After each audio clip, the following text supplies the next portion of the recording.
যুদ্ধ লাগছে পাকিস্তান আর ইন্ডিয়া, আর ওরা দেখি মাঝখান দিয়ে বাংলাদেশ লিয়ে টানাটানি করতেছে।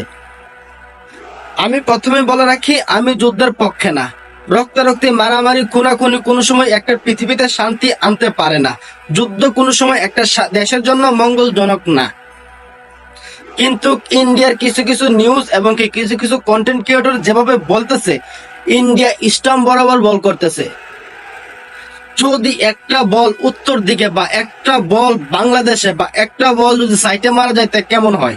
মানে তাদের খুব শখ জাগছে একটা বল উত্তর সাইডে মারার, একটা বল বাংলাদেশে মারার। বলছি দাদারা, বাংলাদেশের আইকলা বাস দেখেছো দাদা? এই আইকলা বাস যখন তোমার পিছন দিয়ে বড় দেওয়া হবে, তোমাদের পিছন দিয়ে বড় দেওয়া হবে, তখন বুঝবা বাংলাদেশে কি জাতি। কোন জাতিকে ভয় দেখাচ্ছ টের পাচ্ছ না তো? বাঙালি তেরা একটা জাতি, বাংলাদেশি নাগরিক তেরা একটা জাতি। তারা হাতে কিছু নাই, অপর পাশে পিস্তল, বুক টান করে দাঁড়িয়ে থাকা এই জাতি বাঙালি। তাদের ভয়ভীত কিছু নাই, তাদেরকে ভয় দেখিয়ে লাভ নাই। তোমাদের অস্ত্র আছে, পারমাণবিক অস্ত্র আছে, যাই থাকুক না কেন, মৃত্যুর সাথে পাঞ্জা লড়তে বাংলাদেশের নাগরিক বাঙালি কোনো সময় পিছু হাঁটে না। প্রয়োজনে জীবন দিব দেশের লেগে।